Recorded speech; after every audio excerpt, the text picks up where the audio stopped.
Well, hello there. Welcome to the On to the Next podcast. I'm your host, Alyssa, and I am so happy you are here. If you are watching this on YouTube, you will already see I have a guest with me today. Wow. Welcome, Alexander Lewis. Thank you for being here. Lovely to be here. Who are you? What's going on? Let's talk. I'm a human being. Okay, perfect. Actor. Okay. Musician. Okay. In Chicago. And that's about it. What do you do with music? I make it. Okay. Like, what kind of music? Do you sing? I started off as a rapper. A rapper? Mm-hmm. Like, who's your inspo? Like, who's an example of you? I grew up on, like, young G-Eazy. Okay. That's fun. The Eminems, Jay-Z, Kanye, Logic. Okay. There was a whole era when I was in high school. That makes sense. Everybody kind of followed. Yeah, that makes sense. I could fit that. It was a pocket. Okay. Of wildly sampled music that was amazing at the time. Okay. Yeah. That's fun. Yeah. Do you still rap currently, or are you kind of in a different world of music? I'm a little bit of all. Sometimes I make some country. Okay. 'Cause I'm from the sticks or the country. You said you were from like 3 hours away. 3.5 hours away. Okay. It's in Illinois though, yeah, but like not cornfield town. Yeah. Okay. We invented the heart valve there. We had Bob Dylan's guitarist was from there. What's it called? Canton, Illinois. We invented Monopoly. We sold it. At the time it was Lucy's Landlord. Oh, that's cute. Yeah. So I'm coming. They sent me to Chicago, and they're like, "Hey, you gotta keep representing us." Keep representing. Yeah. So. Okay, well then you're the next big thing then. You gotta make Canton proud. Canton. It's a lot behind it. We're Canton Little Giants, and nobody knows what that means. What does that mean? Beats me. Okay. I mean, it's a riddle. A riddle, a lifelong riddle. It's a riddle. Okay, well if you ever find out, let us know.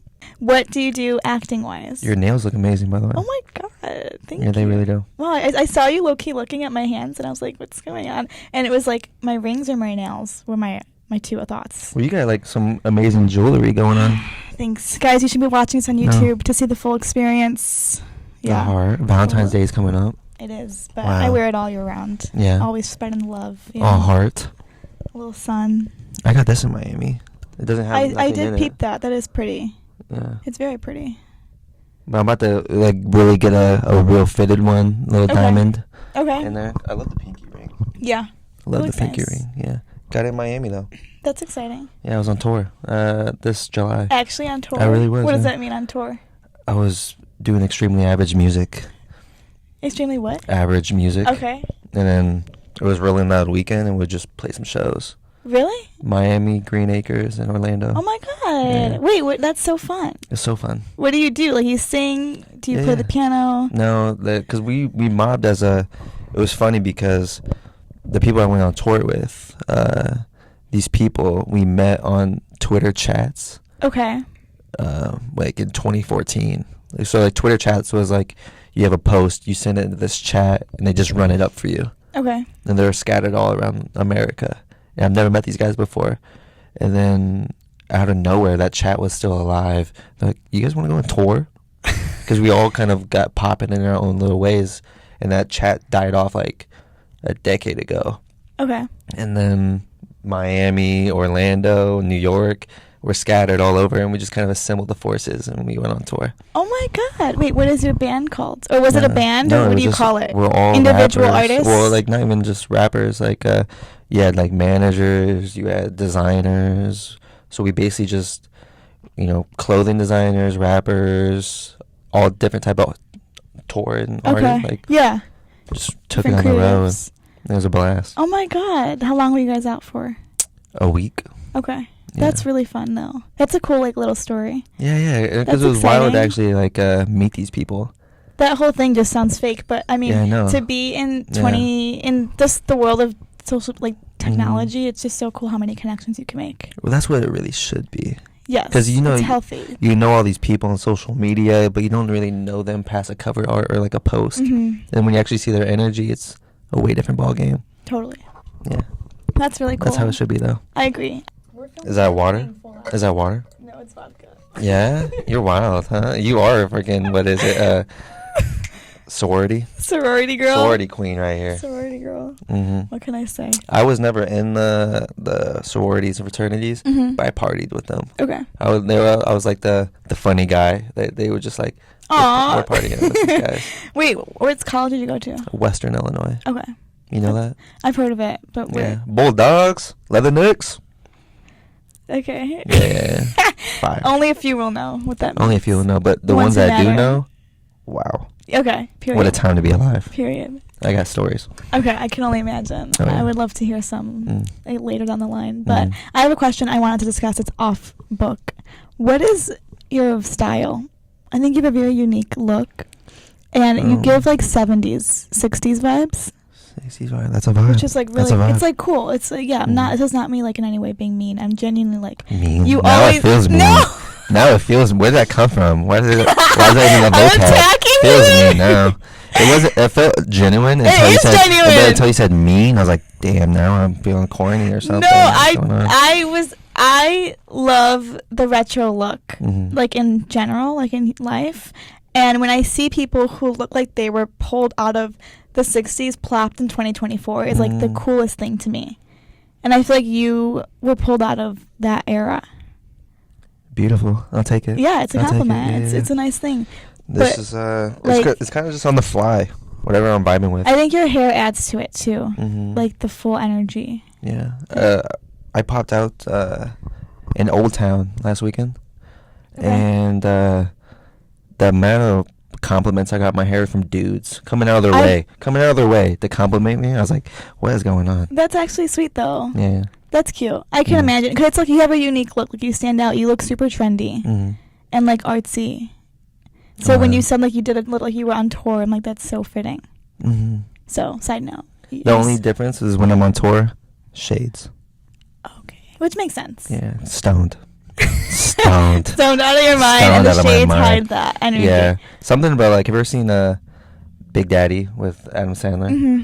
And you know when he gives the kid the sunglasses, it's like no one can see you, man. You're cool. Yes, That's me. and you just feel like you're invisible, but like, when I'm blasted, I need sunglasses. So I'm Yeah. like, oh, no one knows. and all the lights and everything. And even if they Yeah. do know, it's a vibe because Yeah. of the glasses. It's like Mhm. celebrity energy. Well, sometimes when I'm on stage, I'll like make eye contact with somebody, just 'cause it's a vibe.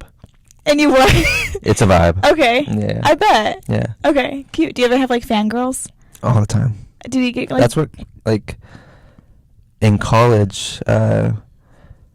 My internship was event planning to throw concerts. Okay. So I just do my own concerts. So they paid me to do all the stretch of colleges in the area. Okay. So I just brought my boys and we found many groupies. I can It was a only blast. imagine Yeah. that lifestyle. It was a great time. Yeah, I feel like if you're a musician, you have to be single for a while until you like are over that. Well, the schedule was crazy too. Yeah, everything. It would be too is hard daunting. to. Yeah. And when you're very young in college, to be mature enough to believe that your partner is going to be able to travel across the country Mhm. and do all that stuff, I wasn't mature enough for that. Yeah. To hold down. And in a that's way. good. That's valid Mm. that you knew that. Yeah. I think most aren't, but they want to be, so they pretend, or they want to have someone at home, That's how people get hurt. like on their back, like when they're waiting, when they're Yeah. ready. But then it's like, okay, but Mm. yeah, 100%. It's a you whole. know the French, their way of love and romance. Mhm. It's cool because they have that person that like is their like soulmate. Okay. Like that's like like my wife. I Uh-huh. love that person. But they don't shy away from lust Okay. because different lovers. So they might have many different lovers, Uh-huh. but the person that raises their kids, that's like that's my wife. And it's a way different form. America does not vibe with that. Yeah. But overseas, things are way different when it comes to that stuff. Because a lot of people, especially in marriages, they fight that. Like, there's only so many relationships that it can be you and me Mhm. for the stretch. Yes. And that's when people get cheated on because they can't talk about some of those things because no one teaches you those things. Mhm. But overseas, they're like, like the wife or the husband, they're like, do, like, approve of it, and they do it, and then they're happy because, like, hey, you're my, it's a different type of lifestyle. Yeah, it's kind of, I always thought, like, I don't necessarily believe one person can fill every single cup that I need filled. And not saying, and not necessarily in relationships, like, I have friends that fill certain friend voids, or, like, I don't know, like, things I need filled. I have, if I'm dating somebody, like, I would say that the goal is they fill everything, but there are certain things that aren't filled, and so I'll have my friends fill that part, or family members fill the other parts. And I'm not in a way of, like, being shady or anything, but I do think that lifestyle, I understand it. Yeah. I do understand it. It does give me back that energy of, like, the free love who you love, like, 60s, 70s era. Why fight it sometimes? Because love's hard to find. Yeah. So when you actually do find it with a person, it's amazing. It's like, it's special. Yeah, and I think that is important to acknowledge, like, that you go through different parts of life that... It's a long life, too. It's very long. I agree. We're flirting with, like, 100, and you're telling me, like... I know. I was talking about this yesterday, actually, with my sister, because I had met a human who's in her 40s. You had a human? I met a human who's in her 40s. She's in her 40s. I thought you said her. No, I didn't want to. Crazy times. It is crazy times. It really is crazy times. I didn't want to, like, explain how I knew her, so I don't want to, like, make her feel, like, outed. Yeah. But she told me, I love hearing about people's relationships, like, that it's comfortable sharing, because obviously my podcast, I just, like, it's, like, psychology and interesting, whatever. She had told me that she she was with her now husband for 21 years. Okay. She's in her 40s. She's, like, 41. Okay. They dated for 17 years. Oh, wow. And then got married. And then a few years later had their first kid. My first thought was, it's, like, sounds so rude. 17 years is long. 17 years. They were each other's first of everything. Beautiful. Which is, we love, but, so, to me, like, they were dating for 17 years. They were everything first for each other. They haven't explored life outside of each other. Tough. I personally, I would wake up at 50 and be like, bro, what am I doing? Like, I didn't experience anything outside from this one person. And that maybe sounds rude or jaded, but, like, I feel like there's just more to life you should experience and then come back to each other if you're going to be the person. And it's a double-edged sword, though. It is. I agree. The one sword is, if you're lucky enough to be able to explore the mind and spirit of one person and really, like, intertwine, because it's such a beautiful thing to be able to learn from you, learn from me, and if you can keep that energy for a long time, you're 1%. That's very rare. I agree. That's very rare. That's why you have a lot of people kind of bouncing energies to fulfill your cups. Yeah. But if you can have one person that could fulfill your cups for most of the part, it's a beautiful thing. Yes, and when I think about it, I do think that maybe I'm, like, still jaded, for the lack of better words, because I haven't met that person yet who can fill all the cups, for the lack of better words.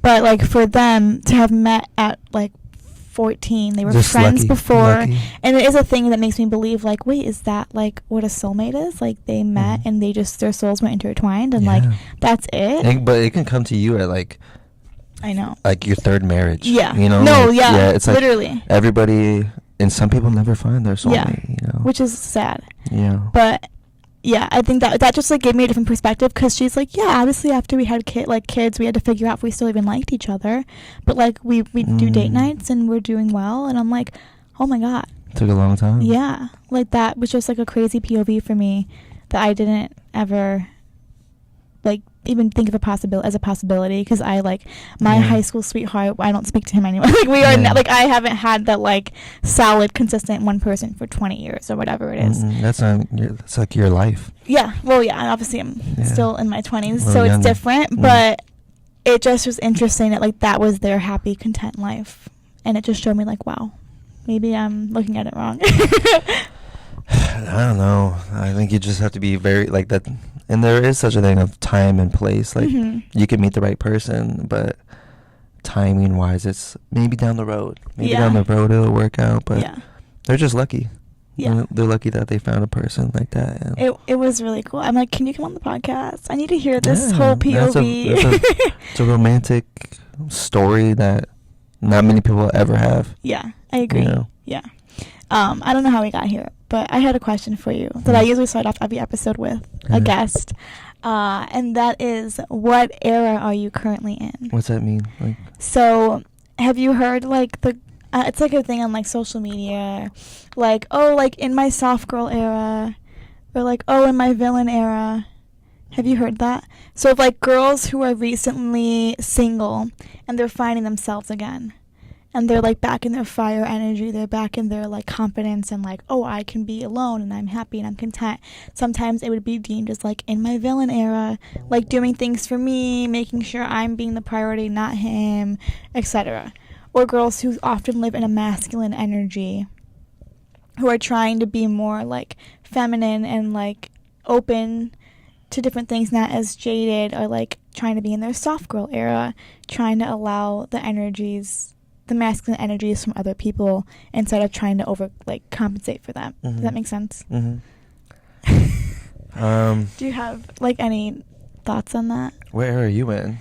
Use it in a sentence, please. You're like, I'm confused. Mm-hmm. I'm in, like, 30 eras. The eras... Wow. Day by day, huh? Day by day, it changes. I started this podcast 6-7 months ago in my, like, villain era, I would say. So, like, I was... Wow. I know. Don't tell anybody. Fresh out of graduation. Villain era. No, it was more... Yes, it was fresh out of graduation. But it was also more because I got out of a long-term relationship that I, like, was able to process wasn't always the best for me. So I would say I'm in the era of just kind of letting things happen. Okay, so you're in your... I'm reaping what I'm sowing at this point. Okay. And I'm enjoying the ride. Okay. Working hard, but also enjoying the moment. That's beautiful. Yeah. So you're in, like, your open to life era. I would say so, yeah. You're welcome. Because in my earlier 20s, I'm 28 now. Okay. And in my since I've been in Chicago, I've just been like, it's been like a grind to kind of get situated, mentally, physically, spiritually type, getting everything. Totally. And now I have the ball really rolling where I don't have to try so hard for things, you know? Yes. Things really kind of come to me at this point. And it's just a way more open, free feeling. As it should be. Yeah. I think when you leave space for that, it comes to you. Mm-hmm. So that's good that you're experiencing that already. Mm-hmm. But it took a long time for, like, the ball to really get rolling on its own. But once it does, it's like, wow. Yeah, it's worth it. It's so worth it. That's great. That's a nice thought to think about too. How long have you been in Chicago? 4.5 years. Okay. 4 years. So you came at, like, 24, roughly? 24, yeah. Okay. I graduated college, and then I had a record, like my music took off a little bit. And then Swisher Sweets sponsored me. They moved me out here. Oh my God, really? Mm-hmm. That's so fun. But it was a crazy thing because they sponsored me to come out here to do, like, open mics and all that. Uh-huh. And the pandemic just happened. Mm-hmm. So I only had a 1-year contract. So it kind of just went down the toilet after a few months because pandemic, everything shuts down. Yeah. I can't play no shows and all that. But they put me first on the website, which got me a lot of motion. Okay. And then I booked me a tour. I was like, because the pandemic's not going to last forever. I'm going to do all this. Mm-hmm. But it did last forever, it felt like. Yeah. And just a normal segue, so you know how I got into acting. Yeah. I made this album called Time Away. Okay. And I was going to perform it in New York, all that stuff, you know. And nothing was happening, so I went on Actors Access. You know of it. Yeah, of course. And I did one audition. They reached out to me. I did one audition. I thought it was going to be like a student film. I didn't know what it was. I've never done acting. Never done any of that type of stuff. And it turned out to be like a bigger size movie. It's on Apple TV and all that stuff. Okay. And they were looking for a rock star to perform and then do all this stuff. So I got the role. I showed up on set, performed my songs that were supposed to be on tour for the movie. What? Then also I had, like, a fun role. I was so naive. So, like, yeah. I wasn't nervous at all because I was so naive. Oh, that's so pure. Yeah, so I popped up on set and did a bunch of fun stuff. And how long ago was that? a year and a half ago. Yeah, like it hasn't been. Well, I got the role at 25, but it took like 2 years for it to get on Apple TV and all that stuff. What's it called? That Night. Okay. But that was my first audition ever. I didn't even know. And then, so the pandemic really kind of swiveled me from music to acting. That is such a cool story, number one. Number two, the point you brought up is key. I like to use the word naive, because naive is usually used in a negative connotation, and you kind of used it in a positive by being like, I was naive, so I wasn't nervous, and you just had fun. And being someone who's grew up on set, like, I never was nervous being on set, because that's all I knew, so it wasn't weird to me. But for people who are just getting in the industry, or who are older, who have imposter syndrome, all that stuff, they definitely feel like, I'm not supposed to be here, like, I don't belong on here, I don't deserve to be here.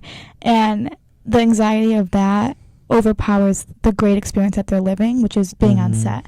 And so that was really cool that you, like, just did your thing. Just had a blast. I didn't know things were bigger than, I was just in the moment having a blast. That's really cool. That's a great way to live too. If you can, like, get back in, I mean, I don't know if you do still get back, like, how do you feel now that when you're on set for stuff? I'm just amazed at the opportunity. Okay. And I just kind of stumbled into this. I'm like, wow, this is awesome. This is sick. How did I get here? Matt McConaughey has a good quote. It's be less impressed, more involved. Okay. So I love that. Like when you step on a big time set as an actor, anxiety comes from because you're so impressed by everything. Everyone's so beautiful. The cameras are big. The lights are bright. And everyone gets nervous. But when you're just more involved, and we're like, wow, this is a blessing and fun. That's when the fun begins. Because you're in the cut. That's so good. That's a great clip. I'm going to post on social media. That is so valid. So valid. So valid. I love that POV. That's great. I love that. I think that's really cool. I think I definitely have a lot of artists and creatives who listen to the podcast, and the biggest question I get is like, how to handle rejection, how to handle being under pressure, how to handle anxiety. You know how you handle that? How? Get used to it. Period. Yeah. Oh my God. Especially in this industry, you have to be open to rejection and to feedback and criticism. Even your favorite stars get they're reading for the same roles other people are doing. Totally. And they're not getting it, or they are. The one is getting. You know what I mean? Yeah. 100%. That's a whole other episode. I can go in for years about how to handle rejection and just get better from it. But that's really cool. Rejection's good for you, and failure's good for you. I do like that concept of, if you don't fail, you'll never learn. You'll just keep thinking you're amazing, and then it's like, no, that wasn't good. You can change up the way, change your POV of things. Ever seen that movie, Plainsville or something? It's really old. I don't think so. But he lives in a black and white world where everything's perfect. The town, the community is perfect. I think Tobey Maguire might have been the main actor. It's called Pleasantville? Pleasantville, yeah. Pleasantville. So, You know what I'm talking about? Yeah, I have watched it. Was Reese Witherspoon? I don't know. What's the main girl? Older, right? Toby. It's it's Pleasantville. Yes. And they're in the basketball court and they're making every shot. Yes. And then Toby throws up a shot or something. He misses it and it shuts down the whole people. People are like, what? Yes. What? That's not life. You don't make every shot. You're gonna miss more than you make most of the time. Yes, I love that movie, by the way. I watched Classic, it very young, at 14. Likewise, and it still meant a lot to me at that time. So I would love to see it now. Different perspective. Great movie. Yeah, Pleasantville. Go watch it. That's really cool. It is Reese Witherspoon. That was one of her when she was younger, and Toby. Great. That was awesome. Wonderful movie. Yeah, you just reminded me of that now. So now I want to have you discuss a bit about life in terms of relationships, dating, etc. Wow. So if you're comfortable, okay. Just for context, he has no idea about anything. We did not do any preparation. We are just on the spot discussing this. The first thing you right there. The first thing I want you to explain further to me is one of your jobs, which that elbow. Is it intense? You definitely took a very good stance on me. Oh yeah, I'm asserting my dominance. Okay. So I would like you to discuss one of your jobs, which is making special effects for the Chicago shows. Can you expand? What I do on the show? What show is it for? Chicago PD. So on Chicago and PD? Chicago Med, Chicago okay. You're a union worker, yes. so boom, boom, boom. It's like a gig job almost. Okay. Yeah. Can you explain what, in like the shortest terms, people who do not know about that world, what do you do? So basically, special effects is anything physical, car crashes, fire, you get hit in the head, we give you fake blood, even keeping the set warm with like propane tanks. There's a whole, anything physical. Okay. If something needs to get shot, we're a fake bullet, Are you a part of post-production, or are you physically on Physical, set? yeah, I'm physically on set. Oh. So it's a physical, anything physical. I know you said physical like 12 times. I had to I'm like, post-production? I had to throw that, I had to draw that in. But a lot of people think special effects is like the graphics. That's what I thought you meant when you had first said that. VFX. Got it. That's good to know. So you are physically on set helping with the makeup artist. Am I making this up? Yeah, right. It makes sense. Okay. And crew to, like what you just said, adding the fake blood, the whatever, the bullets, whatever. Okay. How did you get into that? I met a beautiful woman on Tinder. Okay. And I was the last on the list. Her dad was looking for. It got really busy in the union, Mm-hmm. and the union in Chicago, in many places in the world, it's thrive and survive. So when it's fruitful, it's very fruitful. Mm-hmm. But there's always like a dry season. There's always, it comes and goes, comes and goes, Mm-hmm. comes and goes. And it was just thriving, and they needed workers. Okay. So basically, her father was looking for men or even women. Okay. And I was maybe like the 9th option. She threw out there, and he was like, "You want to blow things up?" I was like, "Might as well." Say less. Say less. What else do I got going on? I've been doing that as a kid. Your childhood dreams coming true. Oh yeah, I was always setting stuff on fire as a kid. So to be able to actually do it and get paid, I was like, wow. Wait, what was your major in college? I was an event planner, but the whole thing was to have me go on tour. Got it, like for you, yeah. Yeah, because in my head I was like, how am I going to be able to fund my own tour? How am I going to do this? I was like, well, if I go to school, do this, I can do that. Smart. Yeah. Okay. So you just got lucky. So you have a good positive interaction with Tinder because you met a girl that then set you up. The only girl I really been like linked up with and all that stuff. On Tinder. Yeah. Because with Tinder, cool. That worked out well for you. Was that a great experience? Was that was recently? I'm guessing since you've been in Chicago. It was like 4 years ago. Okay, and you've been doing it consistently for 4 years, give or take. Give or take. Yeah, very cool. That's just like a cool little job. It's like a good like seasonal, like half a year type stuff. Yes, when they're filming. And when you're filming, and I can pick and choose kind of when I want to come and go. Okay, and like you said, you being on set in general is really cool for any artist or creative. It's I can a film imagine. school. It's like you were learning on. I'm in the big leagues Totally. every day. Yeah. So I know the producers. I'm friends. Like we all party together. That's cool. Yeah. And less impressed, more involved. It's like I'm just part Yes. of. I'm part of the community. That's amazing. People look at you like, oh my god, how did he get there? Oh my god, like you're cool. Yeah. Like people on set, extras, whatever. Like they probably think you're a big dog. Well, it's the big leagues. It really is the big leagues. No, yeah, and you are. I'm not trying to minimize what you're doing, but that's like a cool perspective. It's like you're somewhere very much in that world, which is really cool. That's awesome. So going off. My mom goes crazy when I just. Aw. Yeah. I was recently an extra on the shows, just so my mom could see me on the shows. Stop. Yeah. That's cute. And she doesn't know what you're doing behind the scenes. No, she knows. I just wanted to do it just like my mom. My mom watches it. My grandma watches it. Yeah, your digital footprint. Yeah. Is on PD or Med or whatever. I did them all in 1 week. Med, fire. Okay, I just bet. to do it. Why not? Just do it. And be part of that universe for a bit. Yeah, that's fun. It was a blast. Yeah, I can imagine. Very cool. So now let's talk a bit more about. Okay, when you moved to Chicago, what was your main way of making friends? You didn't. I moved right when the pandemic happened. Okay, so you didn't really have connections through like social media or anything? No, I didn't know. I was living in like a 6x6 closet. I came to Chicago with like $300 in my name. Okay. No idea what I'm gonna do. All I know is that I'm sponsored by Swisher Sweets, and I was like, I'm famous, you know. Period. What more do you need? Yeah, like, but once again, like you need that Yes. And naive attitude, because there's a lot of people like, oh, I have to save up, blah blah blah, $9,000 to move to the city, so I'm comfortable. No, my college roommate had a spot. He's like, hey, I have this closet you can crash in for a while. Legit closet? It was a legit closet. It was so tiny. It was enough for like a half air mattress type thing. Yeah. Oh my gosh. And I knew I was gonna be alright, so I was like, fuck, I'm gonna do it. You know? Did that for like 6 months. Okay. And found a way. That is really beautiful. Yeah. I definitely have been in that space of like not planning, just doing. Yeah. Like, so crucial, that jump, because you only can plan so much. Mm-hmm. I knew where I wanted to go. I didn't want to be stuck in a small town my whole life. Yeah. You know, it's like, this is my best opportunity to get into the city. Mm-hmm. Totally. And you took advantage of it, which is all that matters. Yeah, I've been big on like encouraging saying yes to new adventures and just to any opportunity.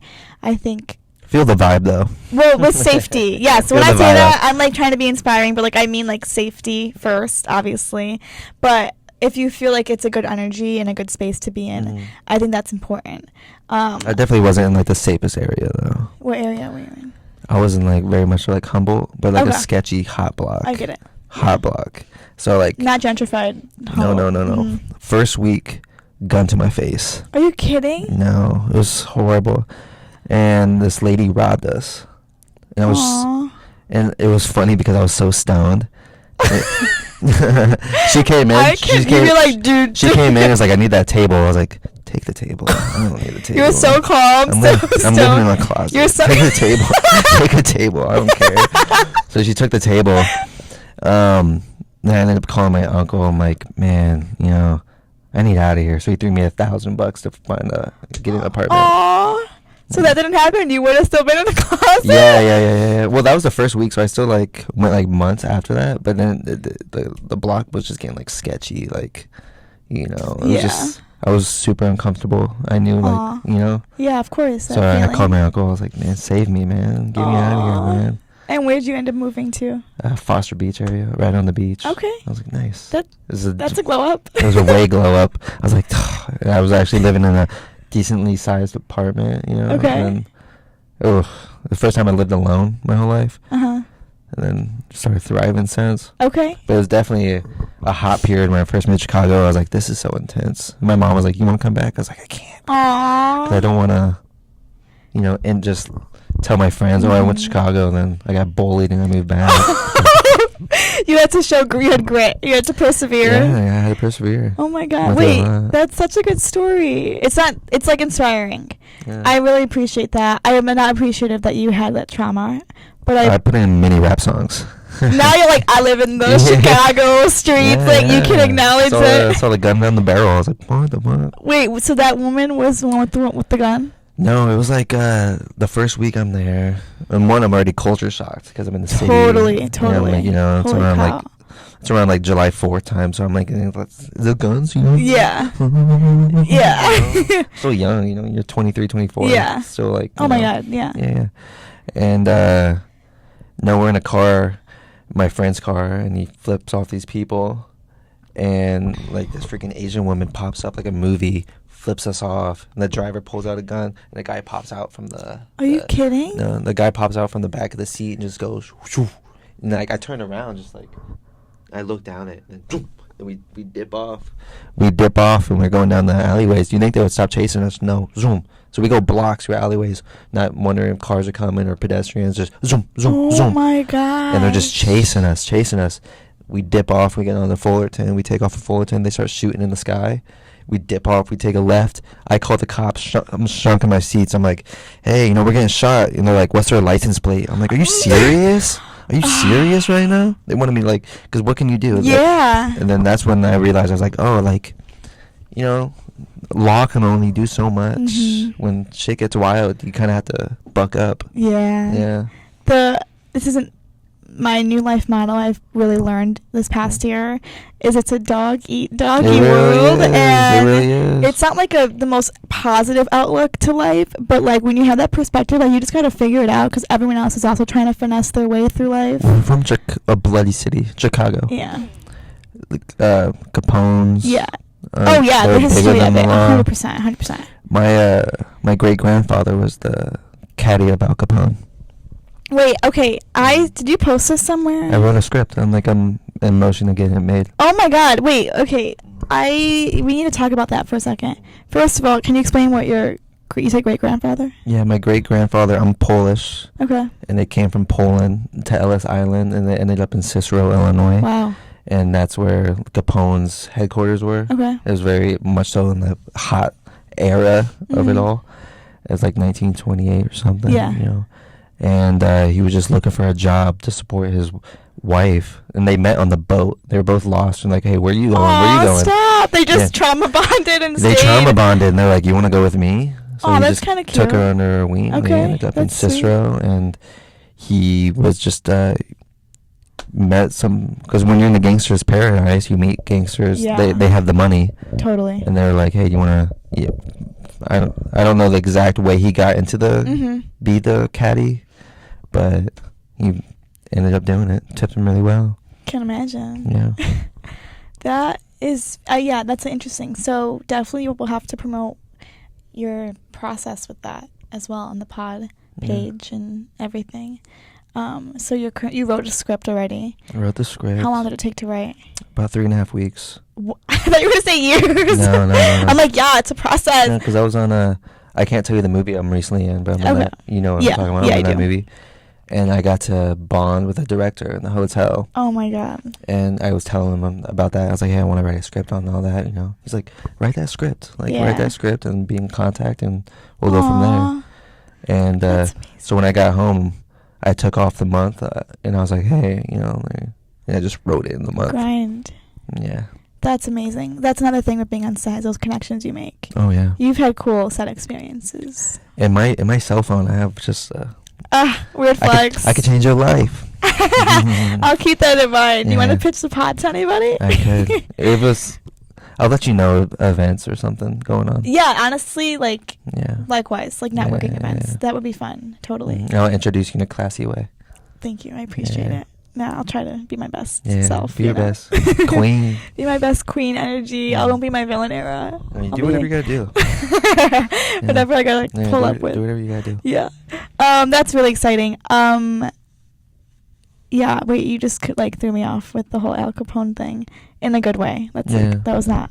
We're so off book. I picked up a chick it. at the bar with it last week. I bet. Yeah, because we were talking. She's like, "What do you do?" I was like, "I can't tell you that." She's like, "You gang affiliated?" I'm like, "I can't tell you that."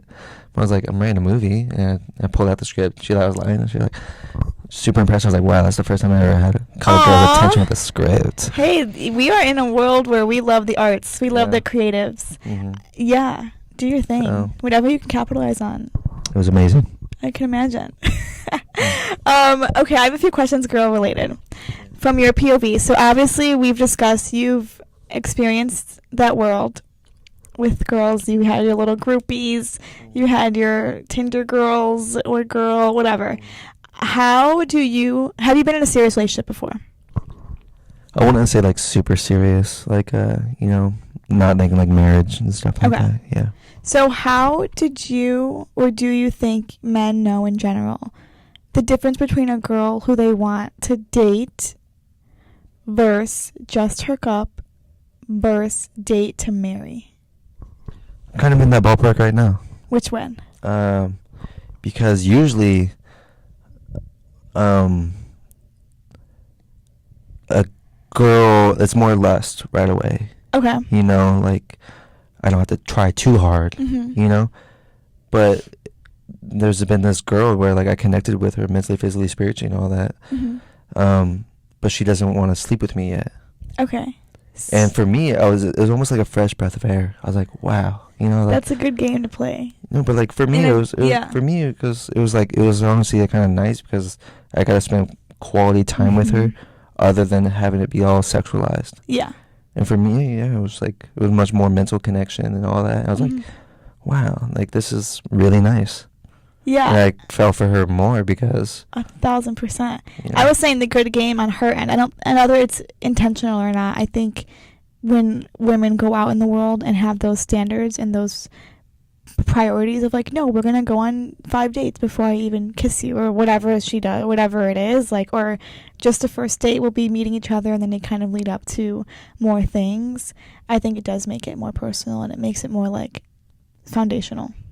Yeah, because when you build a relationship off sex, it's loose gravel. Mm-hmm. It very is. Yeah. You know. Which I agree. Yeah, which is valid. So do you feel like so if for her, for example, if she didn't have that standard, would you probably, do you think you'd be as like emotionally in it? It's hard to tell, but Okay. like it was definitely a change of pace where like so when I'm around her, like I don't, like I'm not like just horned up, like Yeah. like I really want to show her a good time and like you know, be romantic and like Mm-hmm. romantic ways, you Yeah, know, like, that's very and like sweet. swoon her and do all that stuff, Impress her and impress make her her feel and good. be a gentleman. Aw. It's such a better experience. Mm-hmm. And I think that's what love is. I've always been because you know I'm a guy touring around. I've never really seen like love. Yeah. It's always been like a lust thing. Totally. You know? Yeah. So it's nice to actually like, wow, you know, That's very sweet. this girl wants to dig in my mind, you know. You're like a more that's more of like yeah.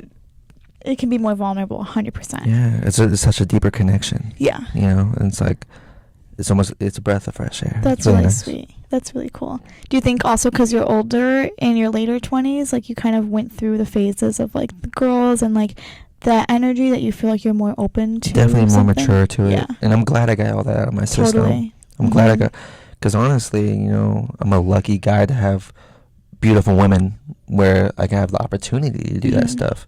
A lot of guys never have a baddie or any, you know. Period. Yeah, no, I But agree. you know, like they never have a baddie, so they never know how to talk to women. So they're always thinking, like when a hot girl comes in the room, they can't think, Mm-hmm. you know, because they're always like over sexualizing them. Totally. So, like, it's fortunate to be able to go through that little Mhm. phase and get it out of your system as a young man. You don't want to be doing that in your 30s. 1,000%, I agree. Yeah. Yeah, one of my friends is newly dating a boy, and he had like a reputation in high school of being more of like a fuck boy, for the lack of better words. And long story short, it was a whole thing. And somehow the mom of my friend found out that he used to be like a playboy, whatever. And the mom's response was, good, he has experience, he got it out of his system. Yeah. Like now he's ready to like It's hard to date hear my that daughter. right away, though. Yeah. Of course. I think for my friend, she knew ahead of time. It's a different perspective. But as a mom, like that was a cool POV of like, good, like he got out of his system.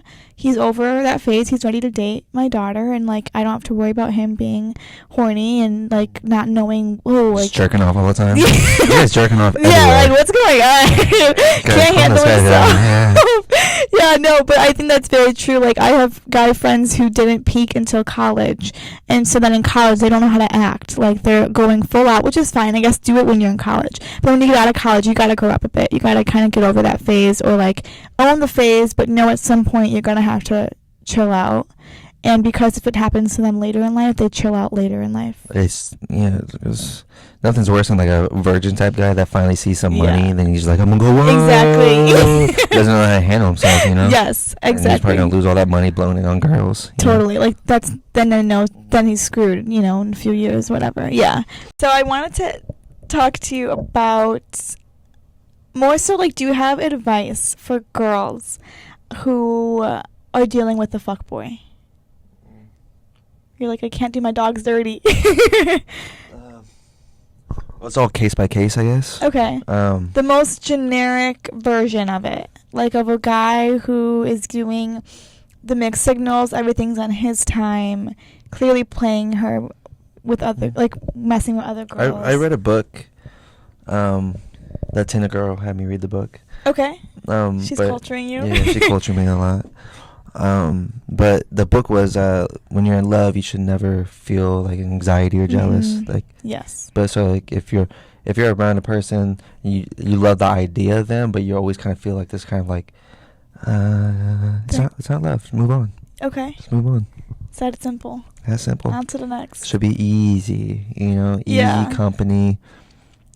No real jealousy, not too much anxiety. Like, It should just be easy. Mm-hmm. That's valid. I did learn that later in life, like the butterflies shouldn't be butterflies of fear, of anxiousness, of what is he doing? Like, is he lying to me? Where is he? Why isn't he answering? It should be the butterflies of like, oh, like he's taking me out tonight. Yeah. He's planning this for me and whatever. I think that the hardest part,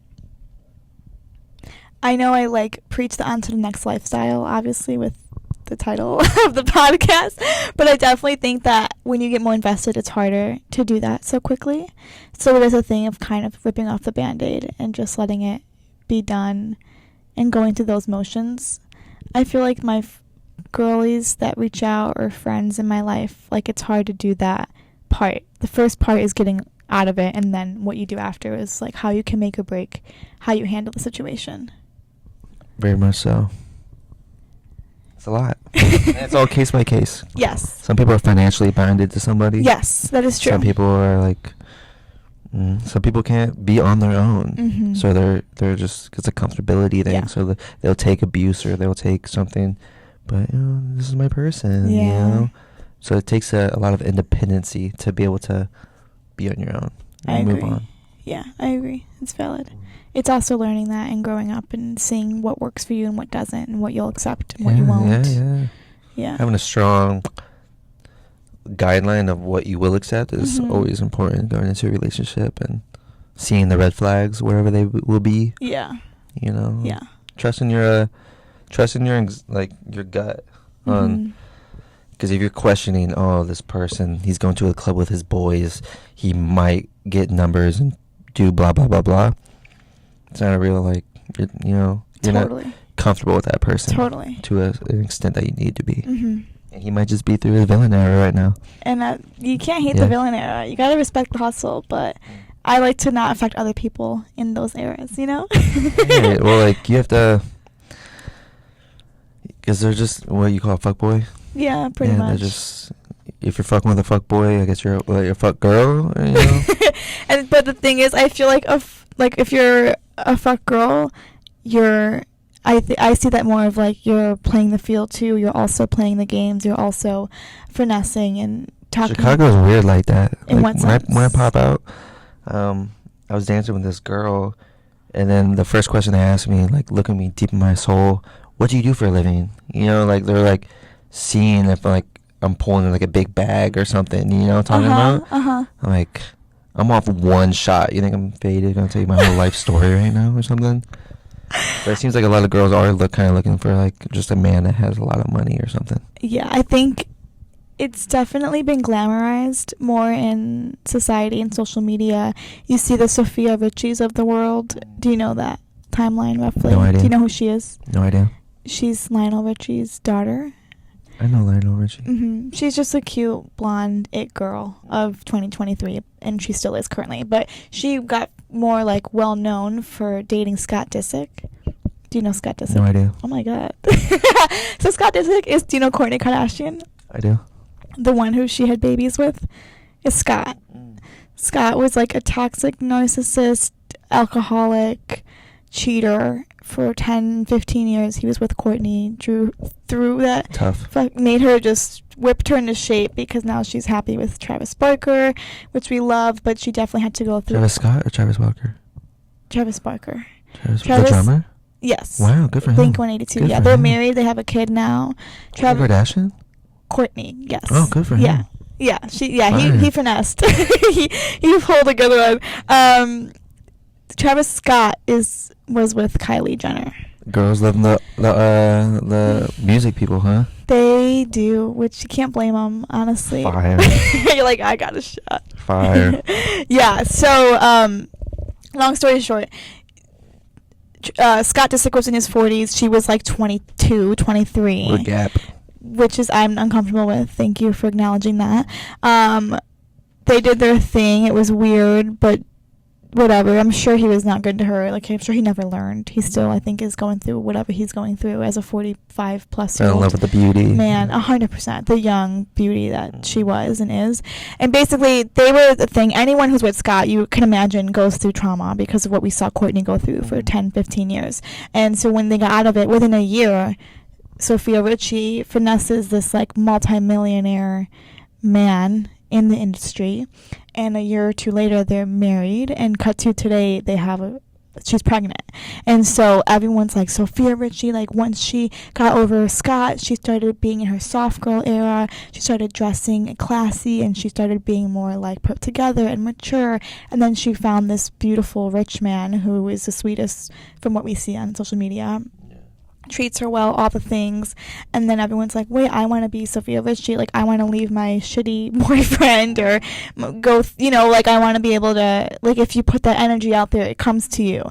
So she kind of gave all the girlies who were in that, like, toxic cycle hope of, like, oh my God, like, there is hope. You can find someone who's good to you. But it's also because she put the work in herself too to, like, be healthy and like attracts like, or whatever.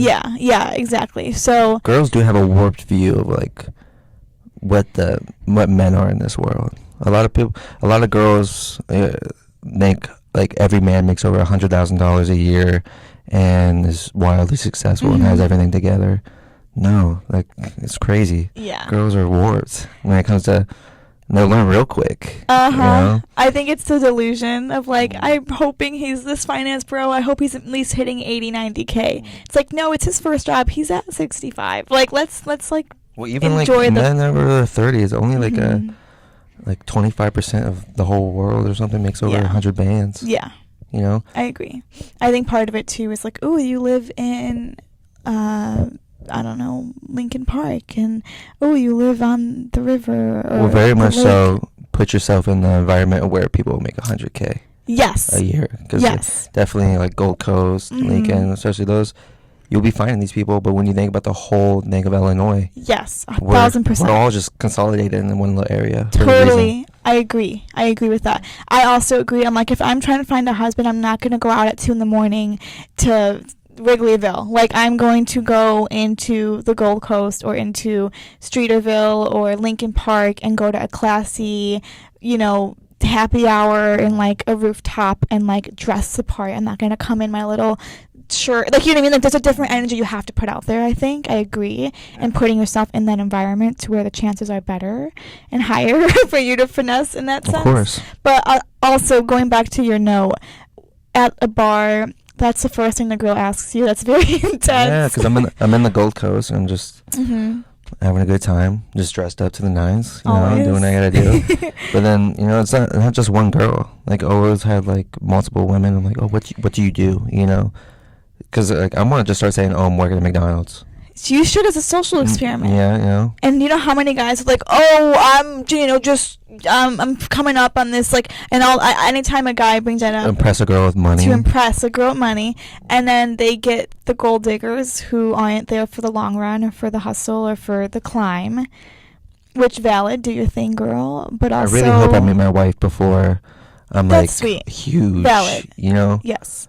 Because even at the level I'm at, like, girls still test me, or like they see me as like a social climb or something. And it's just weird. It is weird. I'm from a small town. I never like, it's weird. Different. Like I said, you're one of the big dogs. That's okay. You can own it. So it's weird, and I'm still getting used to it. I'm still a young buck in this.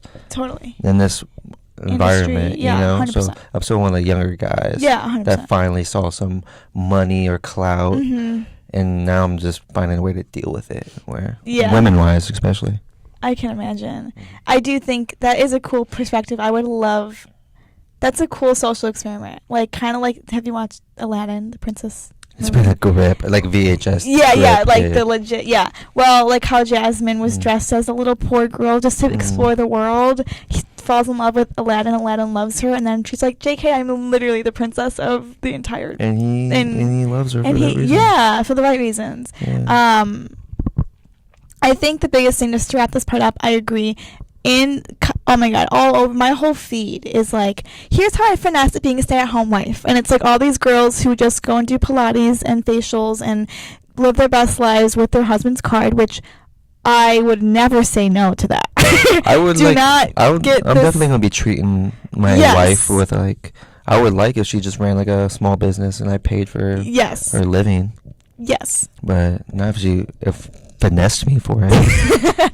So let me make this very clear. If anyone wants to give me a card, we can live that life. I will be happy. However, I will also have to have my own things. I will have to have my own business, my own come-ups, my own...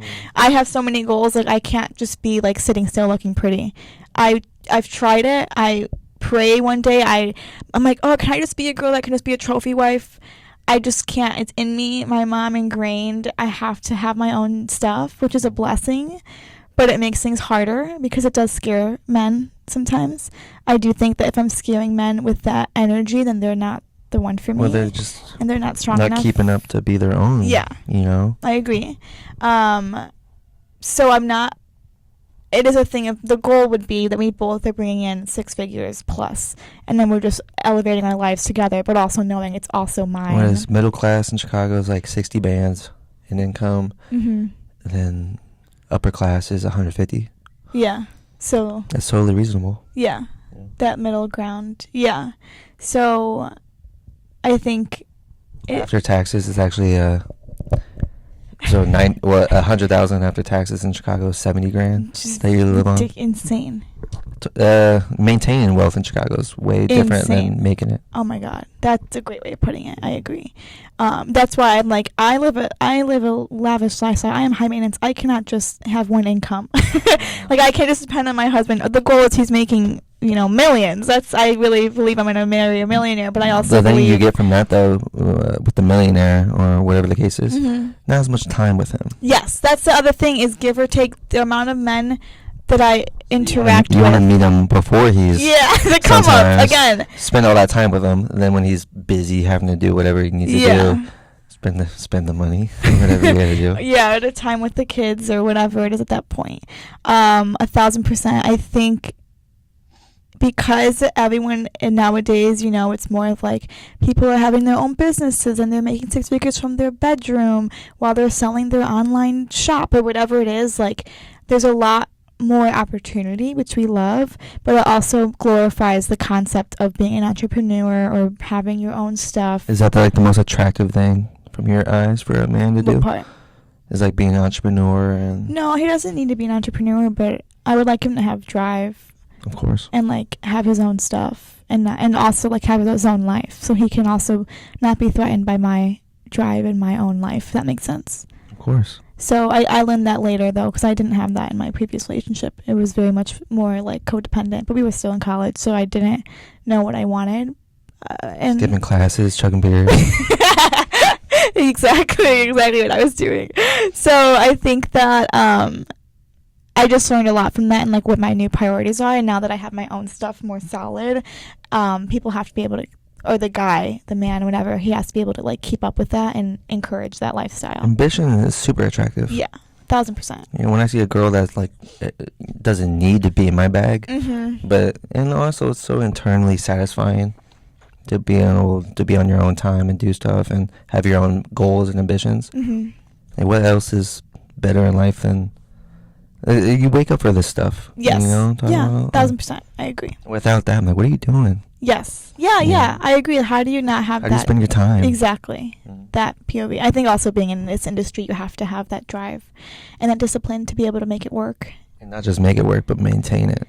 Maintain it. Anybody can get lucky once. That's the thing. I like that word. I don't use it enough. Right. Anybody can get lucky once, but to make a career out of it, very far and few between. Yes. That's a great way of putting it. A lot of facts spitting today. I really appreciate it. I do want to end it on one last thing for you to share with us. Lovely. But before, do you have any questions, comments, concerns for me? Are you dating anyone?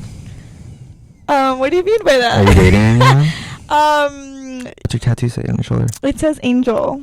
There's an angel on my shoulder. That's adorable. Thank you. And always the left, because the right is like what? Like not... Well, nothing. The right technically is supposed to be left for devil, right for angel. But the real reason why it's on my left is because my good side is my left side. Really? At least you know your good sides. Notice I'm sitting on this side. Like, my guests have to figure it out. I'm always on my good side, okay? No. I had to get over that quick, because like my Hollywood would always be like this. Like that's my... Yes. So I'd always angle myself like to get my best... Yeah. But when you get to a certain point, the director don't give a fuck. Of course. You know, Wait, you didn't say that through the mic. Well, when you get to a certain point, the director don't give a fuck. Yeah. You know, he's like, this is where the camera and the lights are angled. Make it work. So you have to get out of your head. So you're gonna be put in positions where it's just not an option. I agree, but I think because I have the you have the power. Power to do this, I'm gonna take advantage. So you got to be in your wheelhouse. Yeah, exactly. I totally get it. Yes. Okay. Any other thoughts or questions? No, I'm good. My last thought, or my last input I would like from you is just to share with the listeners what is the most important life lesson you've learned so far, or the biggest thing you've learned throughout your time as a human.